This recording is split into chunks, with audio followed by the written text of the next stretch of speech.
So, ladies and gentlemen, welcome to my second podcast. My name is Ben, and I have struggled with alcohol for more than 10 years. And a bit more than 2 years and a half ago, I finally decided to completely stop drinking alcohol. And I have to say, this has been one of the single most important decisions I have made in my life so far. So if by sharing my own experience and my own struggles, I get to help at least one person, then my mission is accomplished. And here today, I actually have a very, very special guest with me.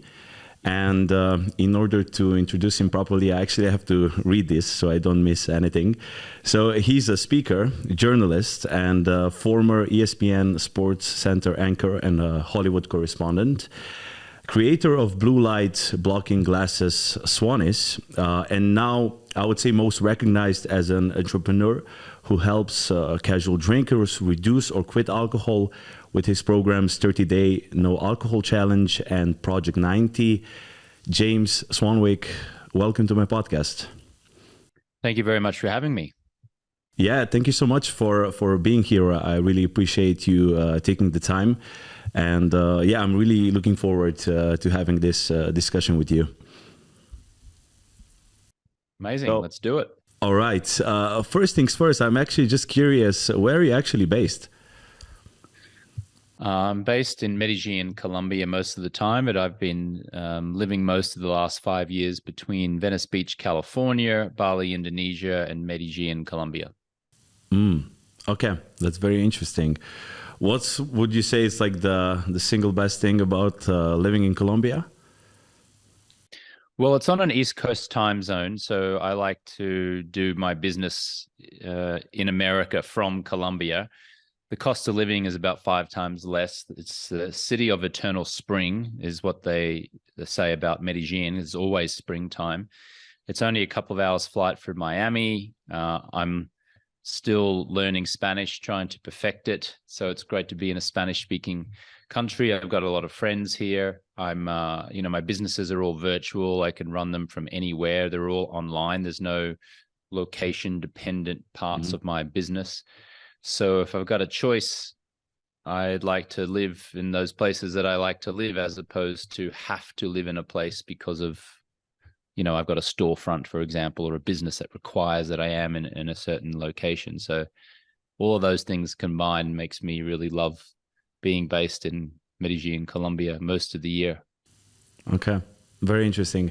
I actually never been, but some of my friends went there a couple of times, and they definitely recommend me to visit it. So it's definitely on my to-do list, let's say. So if we jump straight into the main conversation of this podcast, I'm aware that a lot of your audience and your followers already kind of know your background story when it comes to alcohol. But just for anyone that is maybe hearing about you for the first time right now, could you just please explain a bit how your journey with alcohol started potentially in your youth? How did it progress during your adult life? And what was the actual moment when you decided to completely stop drinking alcohol? Well, I grew up in an Australian drinking culture. And I was a socially acceptable drinker in that I would probably have 2 or 3 drinks per night during the week and more on the weekends. But I was rarely, if ever, getting drunk. And I didn't really feel like it was a problem because everyone around me in the culture was like, oh, yeah, you just have a couple of glasses of wine at the end of the day or a couple of beers. And friends would say, let's meet up and have a couple of drinks. And it'd just be very casual. And so I did that for years. And then I got to the age of 35 and I woke up one morning and I looked in the mirror and I realized that I'd put on about 20, 25 pounds. I wasn't sleeping great. I was feeling tired and lethargic and foggy, and I was irritable, and my habits were a little sloppy. And I recognized it was because of this very consistent drinking habit. Now, again, I wasn't getting arrested. I wasn't waking up in a ditch. I wasn't doing many, if any, embarrassing things. I was just drinking the way that society would tell you that it's okay to drink. but I realized it was really holding me back. And so in 2010, when I was 35 years old, I just committed to taking a 30-day break from alcohol as an experiment to see what would happen. And in 30 days, I lost 13 pounds. Oh, wow. I slept better. I was more productive. I had an opportunity to audition to become a television anchor on a TV show, and I got the job. And I credit the clarity and focus and energy that I had generated from being alcohol free to helping me get that job. Okay. The quality of my relationships improved. And I just thought, wow, this is something pretty amazing. I just get rid of this toxin. I stopped drinking this attractively packaged poison that we call alcohol. Mm-hmm. And all areas of my life seemingly transformed for the better. So I thought, well, I'll just keep going and see how long I can go. And I got to 1 year, and I went to a bar and I went to order a Bud Light to celebrate 1 year alcohol free. And at the end, just before I put the beer to my mouth, I thought, well, hang on a second. In 1 year, I've made more money. I look better. I've got higher caliber relationships. Yeah. I feel better. I got more joy, more clarity, more focus. I'm calmer. Why am I going to take this sip? So I handed the beer back to the barman, and I haven't picked up an alcoholic drink since 2010. Okay, that's very interesting. So you mentioned that just right after you basically decided to stop, you had an audition for your sports anchor job, right? But so while you were being the SportsCenter anchor and the Hollywood correspondent, you were already alcohol free during that time? I was alcohol free in March of 2010, and I got the job on SportsCenter in May of 2010. So within 2 months of stopping drinking alcohol, I landed that job. And again, that was because I really went for that audition. Like, I had clarity and focus and strategy, and I was on top of my game. I wasn't irritable. I looked good because I'd lost some weight, and, you know, I was feeling good and confident. And I really credit that feeling to helping me get that job. Yeah, I understand. But I would say the majority of people have this perception that in that side of the business, like the showmanship business that you were maybe working in, there's like a lot of alcohol behind the scenes. Was that the case for you as well? And I mean, how did you deal with that, given the fact that you just stopped drinking? Yeah, well, before 2010, when I was drinking, I would go to many Hollywood Hills parties. I was living in Hollywood, California at the time. I went to the Oscars parties and the Golden Globes parties and the MTV Movie Awards parties. I went to the Playboy Mansion and I drank alcohol. And all of these parties had open bars, and I was drinking at them pre-2010. And then I stopped drinking in 2010. And in 2011 and 12, I still went to the post-Oscars parties and the Golden Globes parties and the MTV Movie Awards and all of those kind of things. But now I went alcohol-free. And despite there being open bars, I just went up to the bar confidently and ordered soda water, ice, and a piece of lime. I remember being at the Playboy Mansion for a second time, I think in 2012, open bars, as much alcohol as you want to drink. And I remember just ordering my soda water, ice, and a piece of lime, still dancing on tables, still went for a swim in the grotto, still marveled at all the interesting people, women, men that were there, movie stars that were there. And I just had a much better time being alcohol free than when I was drinking alcohol. And on this occasion, I got to remember it and experience it and take it in. And when I woke up the next day, I got to go, oh, wow, that was amazing. That was so much fun, because I'd had a great night's sleep and I had clarity and I wasn't lamenting possibly stupid decisions that I'd made the night before or embarrassing conversations. So I just found that being alcohol free and being at these glamorous, somewhat hedonistic parties was just far superior to the experience of when I was drinking at those parties. And I just thought, wow, this is amazing. I can have a better time without alcohol. I'm going to do more of this. Yeah, I can definitely relate to what you said, because many times when I go out right now and I'm alcohol free, Sometimes people are even surprised that I'm not drinking because I'm enjoying myself so much, and I'm in this like kind of social flow. So for me, it's a huge compliment that people are like, "Wait, you're not drinking? I thought you were kind of drunk right now."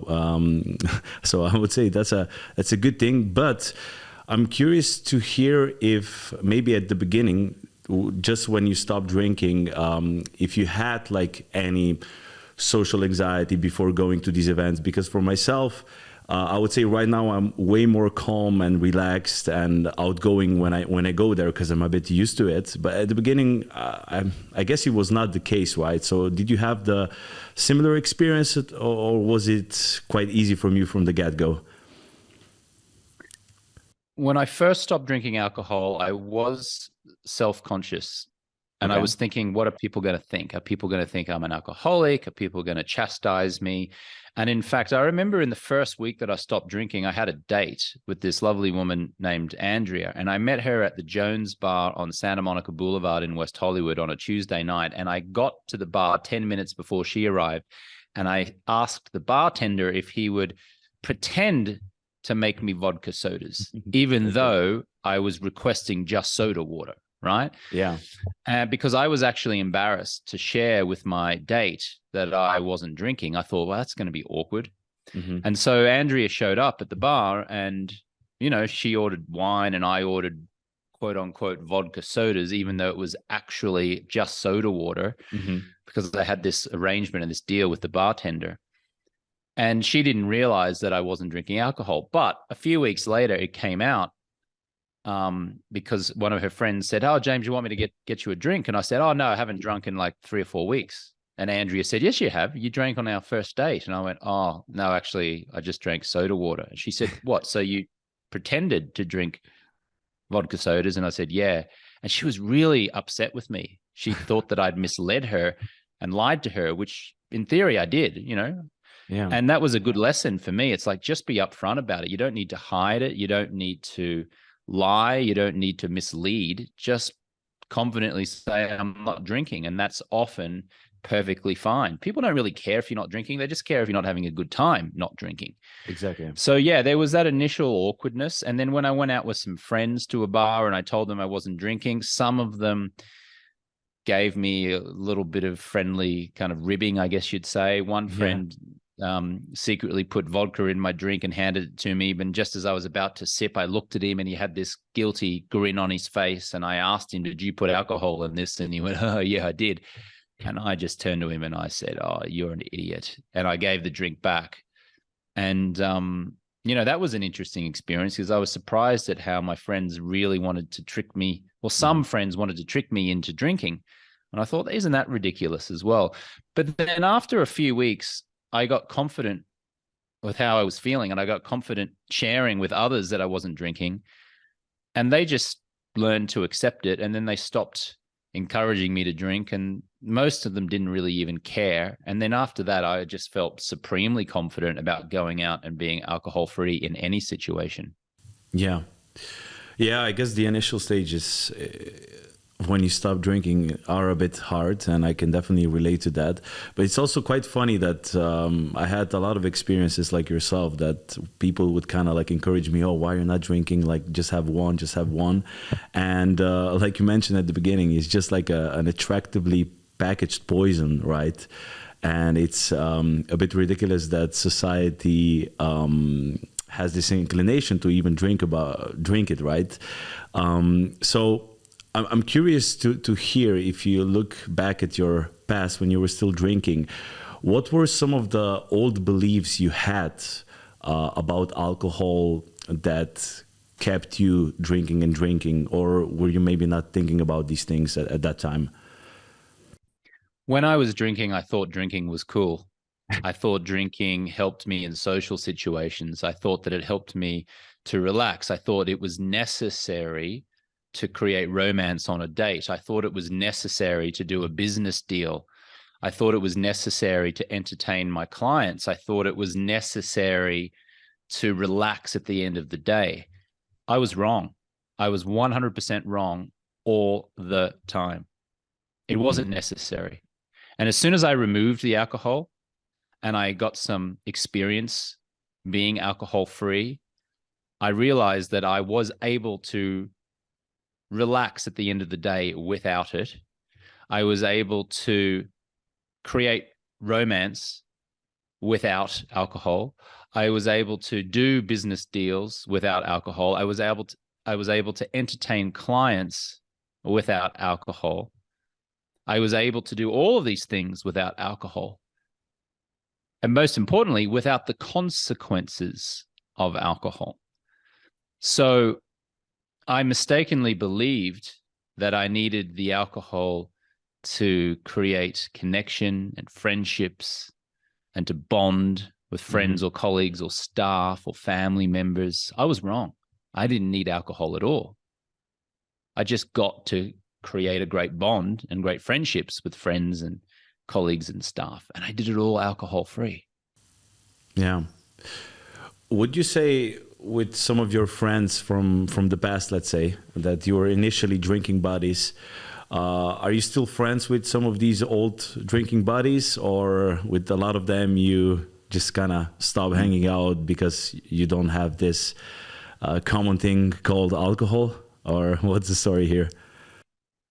I'm still friends with my old drinking buddies. I just don't see them very often these days. Okay. I've tended to gravitate towards a different group of friends. But we still stay in touch. We still say hello, but our interests have changed.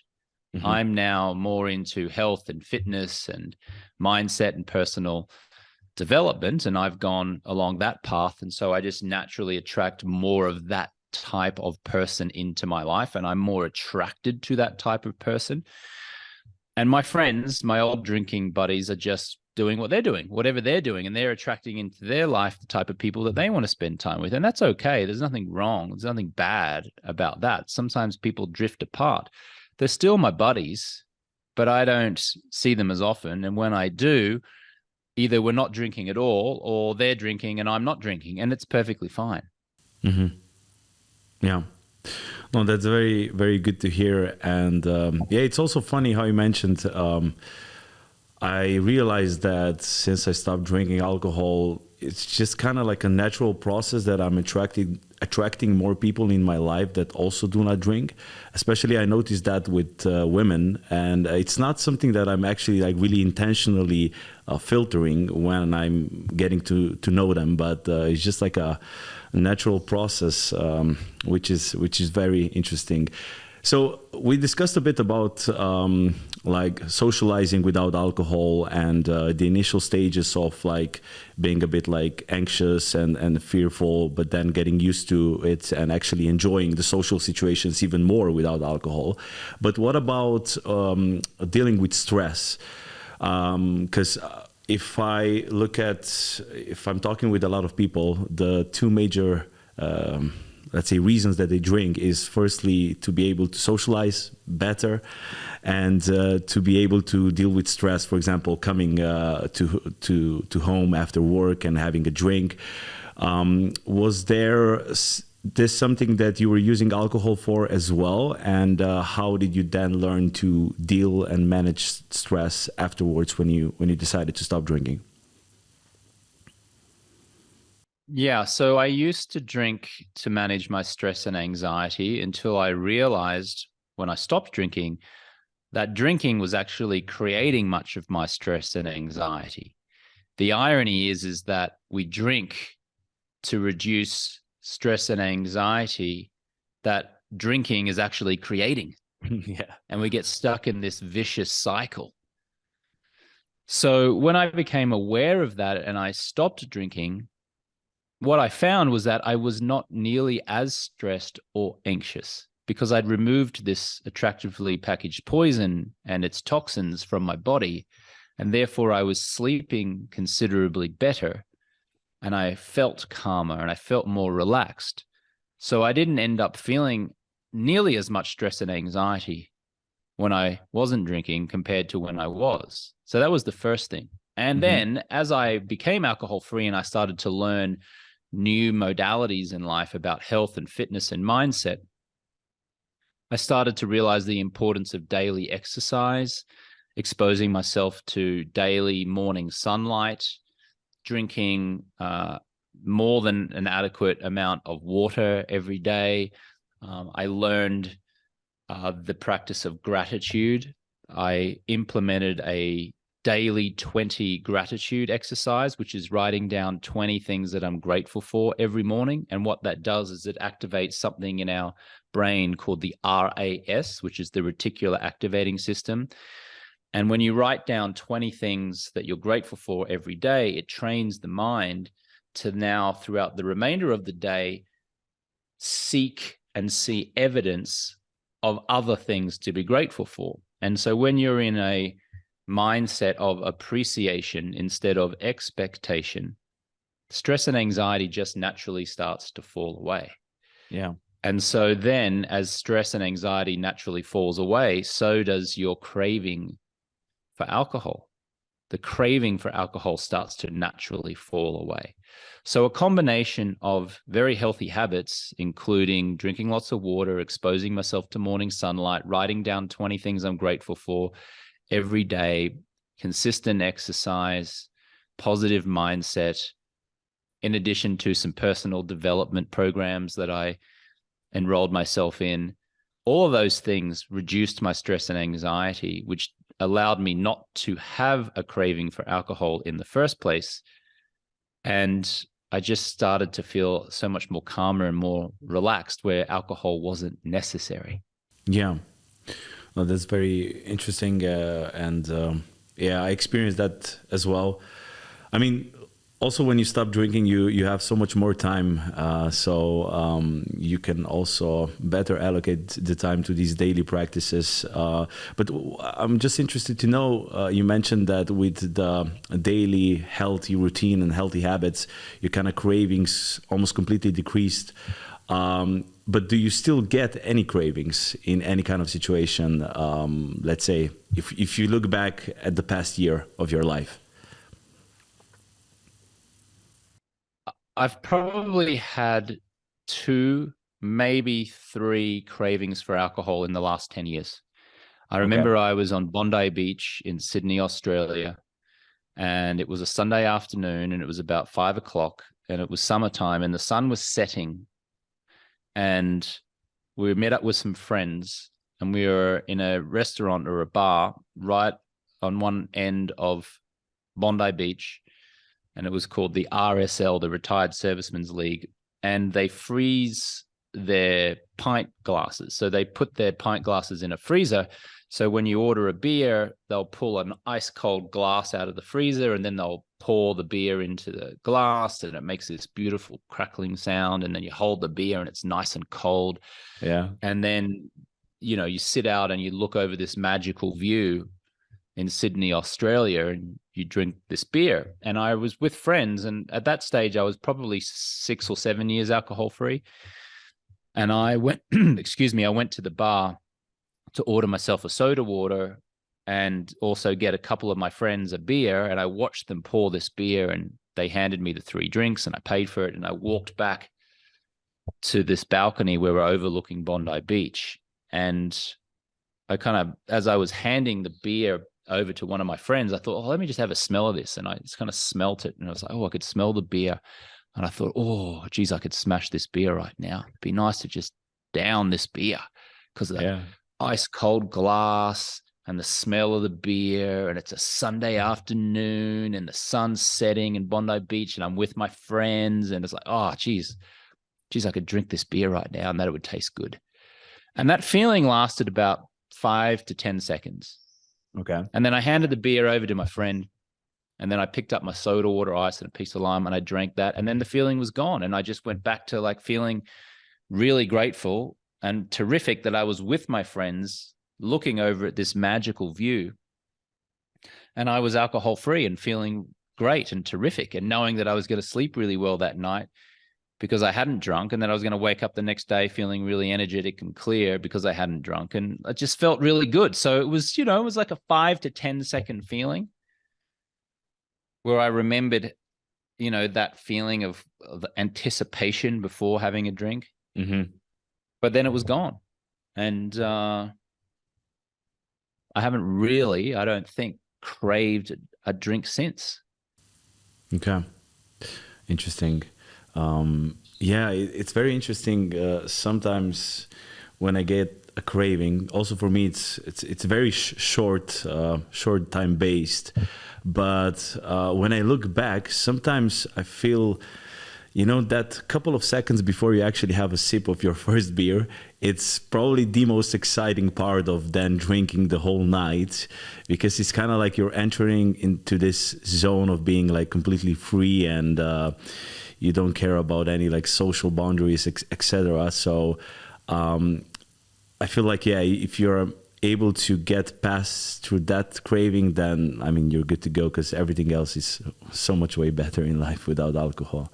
So yeah, really good. So before, you mentioned a lot of like daily healthy habits that you do. So let's say we're talking right now with a person who has just decided to stop drinking alcohol, and he or she don't have any healthy habits in place. If you could recommend to start with just one habit, what would that be? Is the question healthy habits on how to stop drinking alcohol, or just the addition of healthy habits? It's just the addition. So let's say the person already stopped drinking alcohol, but now they just want to implement some more healthy habits. What would be that wonky habit for you, if you could choose one? Yeah, so if you've stopped drinking alcohol and you're wanting to implement some new healthy habits, the best thing I would suggest is to live a life of appreciation versus a life of expectation. And the simplest way to do that is to write down 20 things that you are grateful for each and every day. What that does, as I said, is it activates the reticular activating system. And now throughout the remainder of the day, you will just naturally start to see more evidence of things to be grateful for. Now, what I do is I create a little rule in my life, which is my hand is not allowed to touch my cell phone in the morning until I have completed my daily 20 gratitudes. Okay. Now, most people, when they wake up, they want to touch their phone. They want to start scrolling, right? Yeah. Myself included, I want to, but I've gamified it now. So when I wake up to a little $5 alarm clock. It's not the alarm in my phone. That way I hit the alarm. I still haven't touched my phone. I then get up, I use the bathroom, I then get my journal and I write down my daily 20 things that I'm grateful for. And this is training my mind first thing in the morning. What am I grateful for? I'm grateful for the sleep that I had. I'm grateful for being in this home. I'm grateful for my health. I'm grateful for my clients. I'm grateful that I get to be interviewed on a podcast and talk about sleep and alcohol and gratitude. I'm grateful for my parents. I'm grateful for, and I just keep writing these things down until I get to 20. And then once I complete the 20, then I'm allowed to go to my phone, turn it off, airplane mode, and start to scroll in the phone, whatever I'm going to do, whether it's Instagram or catch up on work emails or reply to WhatsApp messages. That is a great daily practice to ensure that I am in gratitude and appreciation every day. And it is a habit that I have created because I know that it is going to reduce my stress and anxiety. It's going to ensure that I don't crave something like alcohol. And it's going to ensure that I have more satisfaction and joy in my life. Okay. I actually might start implementing this because right now I do journal every morning. It's more like a goal setting journal, right? And part of this, I do write 3 things that I'm grateful for. But what I found out is that maybe due to the fact that it's only 3, sometimes I get very repetitive. So I don't really, let's say, think about that too much. So yeah, I'll try doing the 20 and see what happens. I think it's a very good tip. So James, if we discuss a bit about your programs, right? So if I inform myself correctly, you have 2 different alcohol-free programs. So the 30-day challenge and the Project 90. Is that correct? Yeah, a 30-day no alcohol challenge is more of a do-it-yourself 30 days without alcohol, where I'll send you a video a day for 30 days. You'll go into a closed Facebook group to get a little bit of support from other members. I'll help you to be alcohol free for 30 days. But then I have a program which is called Project 90, and that is 90 days alcohol free. And in many cases, that can extend to a year, where we really support entrepreneurs, executives, working professionals, folks definitely over the age of 30, mostly in their 40s and 50s, people who are really wanting to stop drinking entirely, or they're wanting to get long-term power over their drinking habits. And so in that 90-day process, we'll expose them to a like-minded community of other working professionals, other middle-aged people, successful people who just haven't been able to break the habit of drinking. Because a lot of people who come to me and come to our programs and processes have successfully stopped drinking alcohol for a time, but then they return to the very same level of drinking that actually made them reach out to me in the first place.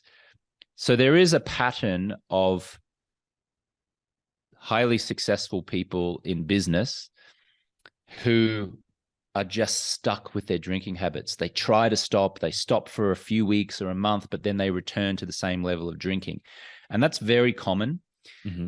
And the same tactics that they use to get them 30 days alcohol free, which mostly is willpower and motivation and white knuckling, it does not work over many months or over many years. They've done a lot of science to suggest that one must really get to at least 90 consecutive days alcohol free in order to completely rewire the mindset around alcohol. So then living an alcohol free lifestyle, whether that's complete abstinence or whether it's just having a drink on occasion, becomes very workable and manageable. So the 90-day process really is helping folks rewire their mindset around alcohol, actionable tools, what to drink instead, how to socialize and have fun without alcohol, how to handle clients without alcohol, how to celebrate without alcohol, how to deal with stress and anxiety without alcohol. And it's really an intensive 90-day process, which at the end of it, people come out of it having made more money, slept better, looked better, less irritability, less fogginess, more clarity, more energy, more focus, more joy. People cross off items on their bucket list. They remove procrastination. They get into forward movement. They lose weight. They sleep better. Just a warning, you do get better looking when you stop drinking alcohol as well, because the toxins leave your skin and your skin just starts to return to its natural state. People start complimenting you, go, wow, you look amazing. You've been working out, but really all you've been doing is just stopping ingesting all of these toxins from the attractively packaged poison that we call alcohol. True. That's a very good bonus point, I would say. Yeah. I definitely agree with what you said, because when I was still drinking, because I was also working in a corporate job, so I had to work quite a lot. So I had a lot of these periods when I would stop drinking for like 1 week, 2 weeks, 3 weeks, 4 weeks, but then I would always come back to drinking. So the inconsistency was one of my main issues that I had with drinking. And then as soon as I started again, I went completely back to where I started before the actual alcohol-free day challenge. So besides the inconsistency that you see in your clients, what would you say is maybe like the key one or two things they're struggling with when they come to you and they seek out for help? Is it that, I don't know, they're afraid to socialize with others without alcohol, or they don't know how to manage the stress? What is like the biggest pain point for them? Most people are scared about what people will think when they share that they're not drinking. Okay. They have this social anxiety that people are going to think that they're an alcoholic, or they're going to judge them, or people are going to chastise them, make fun of them, or just keep encouraging them to drink. Many people also are so used to holding something in their hand, a drink in their hand, when they're at a social function, they don't know what to do when they're not holding something. And this is born out of, in many cases, decades of doing exactly the same thing. It's for decades, you've just been conditioned to drink at a party, to drink at a social event, to drink at a restaurant. And so breaking that conditioning and creating new habits and new processes and new conditioning without the alcohol becomes quite emotionally challenging for many folks. So that's a big one. And then breaking the habit of drinking at the end of the day. Like, a lot of people mistakenly believe that drinking at the end of the day reduces stress and anxiety because they're driving home from work or they've had a long day at work and they just want to, I just want to have a drink and just relax. Yeah. But it's a false truth. It's an illusion. It creates this illusionary idea that drinking relaxes you.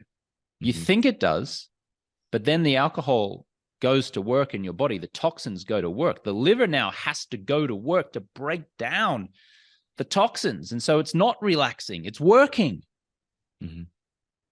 So a lot of folks, the big mental barrier is, how am I going to have fun without alcohol? Am I going to have to retreat from society? And the answer is no. You run towards social engagements and you just have the most fun being alcohol free. And we coach people through that and how to do it. And then the other mental challenge is, well, I've been believing that alcohol relaxes me. How am I going to relax if not for alcohol? How do I do that? And then we walk them through processes on how to do that. Okay. That's very interesting. Yeah. So it's like a very holistic approach to not just changing this one little thing called reducing alcohol, but actually completely changing your lifestyle and how you approach life. So, okay. Very, very good. So of course, as I mentioned in the beginning in your introduction, you're also the creator of the blue light blocking glasses, Swannies. So what would be your top tips to optimize your sleep besides, of course, cutting completely alcohol and I assume wearing the glasses before going to bed? Yeah, so the biggest culprit to a poor night's sleep, in my opinion, is exposure to artificial light at night. Now, at nighttime, we are exposed to the bathroom light, the kitchen light, the bedroom light, the reading light, the microwave light, the refrigerator light, not to mention the cell phone light, the TV screen light, the iPad light. People think that it's just screens from cell phones and TV screens that is the damaging light. No, it's also the bathroom light, the kitchen light, the microwave light, the McDonald's golden arches lights that you see as you're driving down the highway, the street lights, the traffic lights. There's so much artificial light at night, and it is destroying our melatonin production, which destroys our sleep. Okay. So what is the best thing to do? Well, actually, first of all, let me backtrack. Let me just explain why that light destroys our melatonin production. Because that artificial light at night stimulates our pituitary and pineal glands, which suppresses our melatonin release. Okay. What's actually happening when we're exposing ourselves to artificial light at night is that we are tricking our body and brain into believing that it's still daytime. And so our body does not release as much melatonin as it ordinarily might naturally release because it still thinks it's daytime. Only when the body and the brain believes that it is nighttime will it release sufficient melatonin to be able to give us optimal sleep. So the best thing to do for a best night's sleep is literally to live your life by candlelight. It's to sit in the dark, light some candles, gasoline lantern, and live your life by candlelight. Now, it's 2023. No one's really going to do that, right? Yeah. Very few people are going to do that. Most people in the modern world, we have a bathroom light, a kitchen light, microwave light, cell phone light, television screen light, iPad screen light, and so forth. And we don't want to live our life without electricity and without artificial light. Yeah. So if we're not going to sit in the dark and live our life by candlelight, what do? Well, the next best thing is to wear a pair of quality orange lensed blue light blocking glasses, because the orange lens blocks that artificial blue light. The blue can't get through. Okay. With an orange lensed blue light blocking glasses, with a pair of orange lensed blue light blocking glasses, the blue don't get through. So you can now watch your cell phone, watch your TV screen, expose yourself to the bathroom light, kitchen light, living room light, while wearing a pair of orange lens blue light blocking glasses, and that artificial blue light that destroys our melatonin release doesn't get through. Then ultimately, at the end of the night, we can crawl into bed, turn off the light, and then remove the orange lens blue light blocking glasses. And we will naturally start to fall asleep quicker. We will sleep deeper. And ultimately, we'll wake up in the morning feeling refreshed, as opposed to most people in the modern world who don't block that artificial blue light at night, who have trouble falling asleep, toss and turn in the night, and wake up in the morning tired, lethargic, irritable, foggy, and now have to start drinking sugary drinks and eating sugary foods to give them an energy boost throughout the day. Yeah.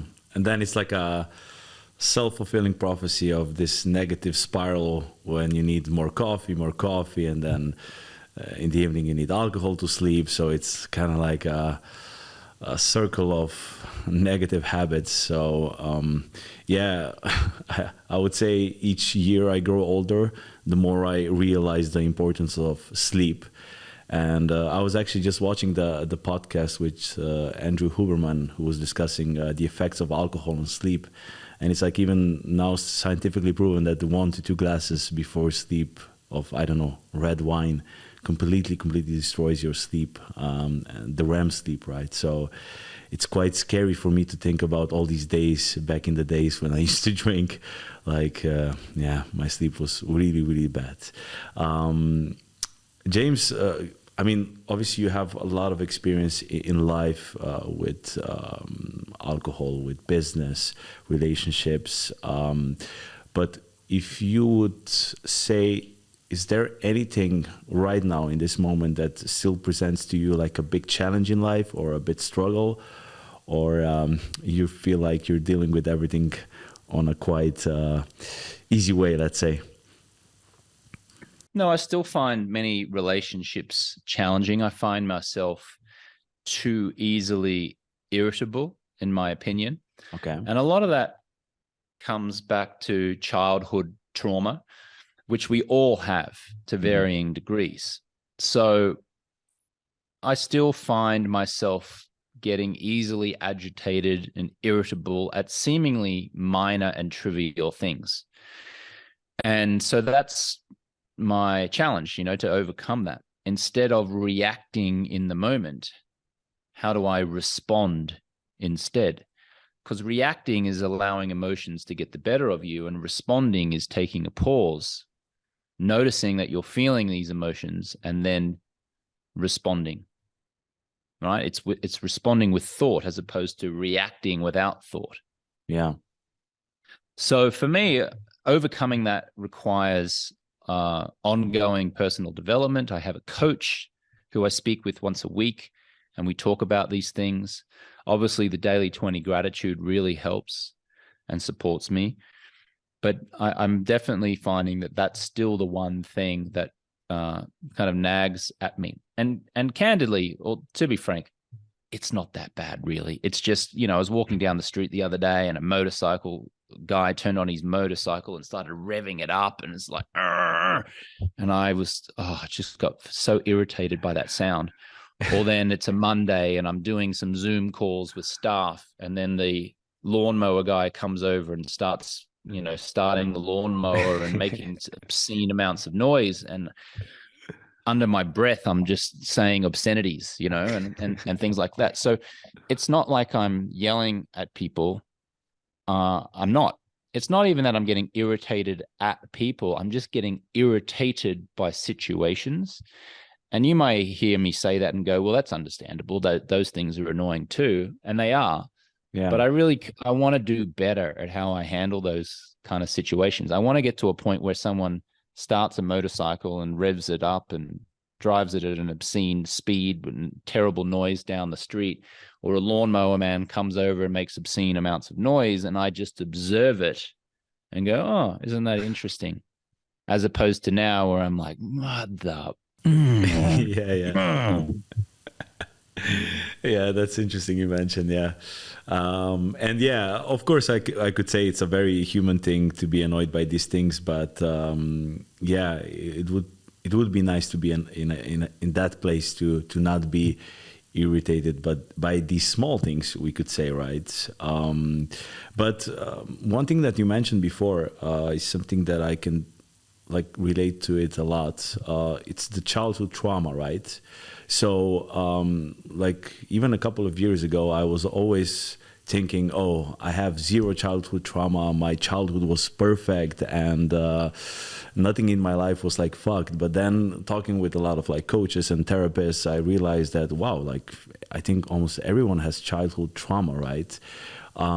You think that this is something that we deal with throughout our whole life, or you think that there can be a point where you like are completely done with kind of like going and managing through this trauma? What was your experience so far?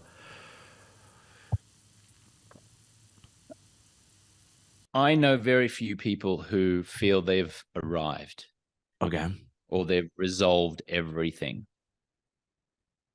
Maybe I don't know any. I mean, I know many people who seemingly are very happy and very calm and have done a lot of work and they seem to have resolved a lot of trauma, but I suspect there's still something going on. So I don't think there's ever a point where I'll feel, wow, I've healed everything, I'm good to go. I think it's just always a process. And it's like the analogy, you climb a mountain, you reach the peak, and then you look over the horizon and you just see there are more mountains to climb and more peaks to reach. So I don't think we ever arrive. I think we're always learning, we're always growing. And here's the thing, we don't know what we don't know. Yeah. There are certain things that we know we don't know, but then there are so many things that we don't know we don't even know. Yeah, that's scary. So how can you say, oh yeah, I've solved everything, I'm good, I've resolved all of my childhood trauma? I don't know, it seems unrealistic to me. And anecdotally, I'm still working through things, and I'm, approaching 50 years old now. I've been doing a lot of personal development for, probably a good 12 years, 12, 13 years. I think I'm only scratching the surface, And some people, ignorance is bliss. They don't want to go there and they just want to get on with life. Whereas I tend to want to find out why I've got an itch, and I want to go and scratch it, and I want to try and get rid of the itch. But a lot of people are walking around with like a rose thorn in their side. There's the pain, right? And they're not willing to go there and pull the thorn out. And so they carry this pain around with them their entire life. Whereas I'm more willing to go there, and I know that pulling the thorn out is going to hurt, Yeah.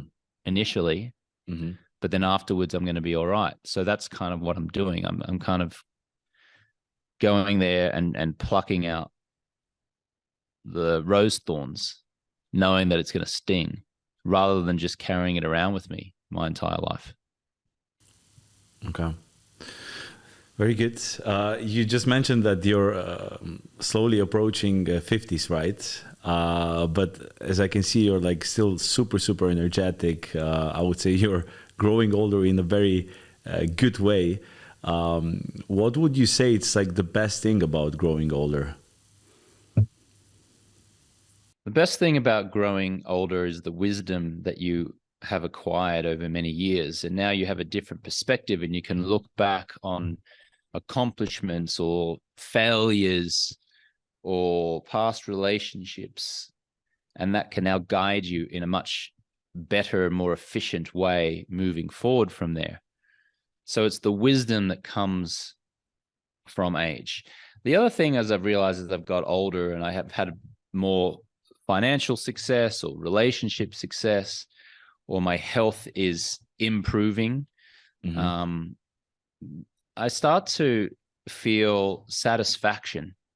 In my younger years, I was chasing happiness, Mm-hmm. and I was getting these little bouts of it and spurts of it from these seemingly hedonistic events, right, or achievements.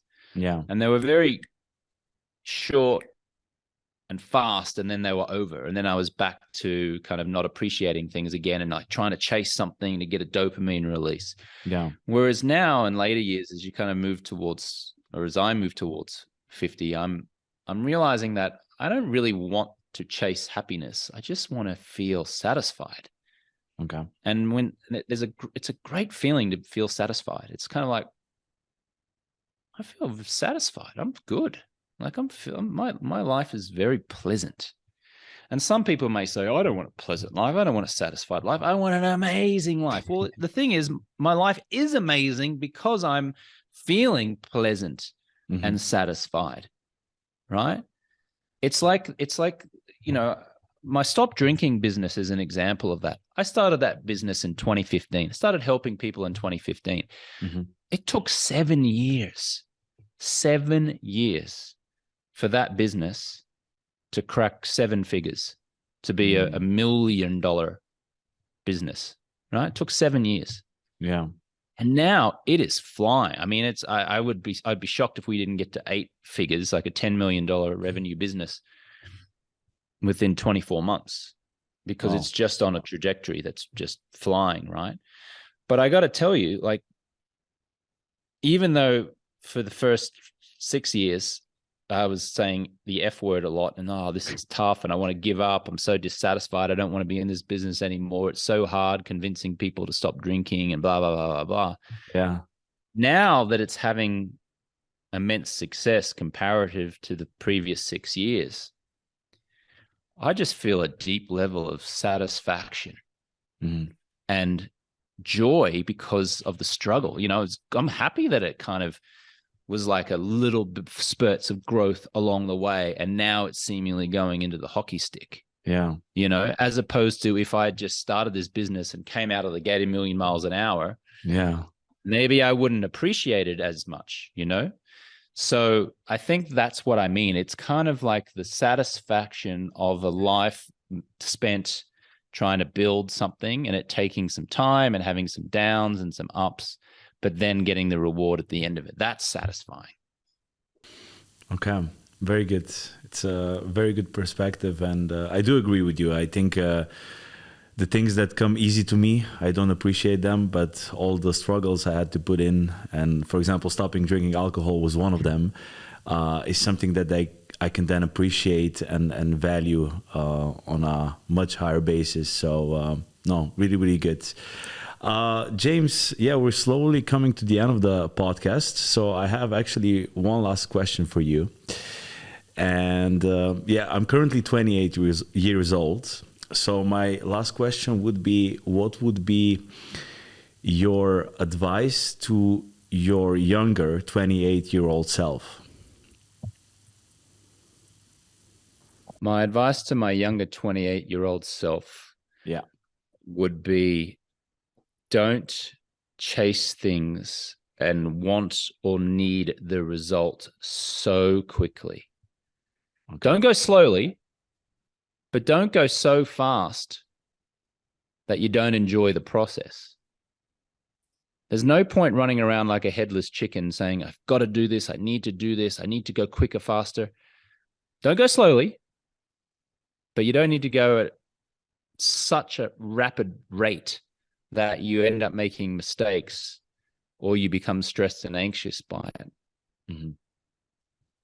So life is short, so get a wriggle on, but don't be running around like a maniac trying to chase shiny new objects all the time, right? The hare and the tortoise, the hare races off miles ahead, but conks out, and the tortoise just goes really slowly and ends up winning. Man, the tortoise is underrated, I got to tell you. I think somewhere in between, a combination of the hare and the tortoise would be a great middle ground. Okay. Yeah, that hits hard because I would say one of my worst qualities is that I'm super impatient. But that sometimes when I'm impatient with my actions is actually a benefit. But when I'm impatient with the results, it can give me a lot of dissatisfaction, which is definitely not a pleasant thing. So I'll definitely keep that in mind. So thank you very much for that advice. Perfect. James, thank you so much for being here, and thank you so much initially for just doing what you do. Because as I also mentioned to you via the message that I wrote you before, I think the first time I found about you was 8 years ago. So you also played a crucial part in me stopping drinking alcohol and showing me how to actually live a fulfilled alcohol-free lifestyle. So I really appreciate in what you do. And secondly, yeah, really big thanks for taking the time to speaking with me today in this podcast. And looking forward to potentially collaborate with you in the future as well. You're welcome. Thank you very much for having me. Appreciate it. All right. All the best. Take care and speak to you very soon.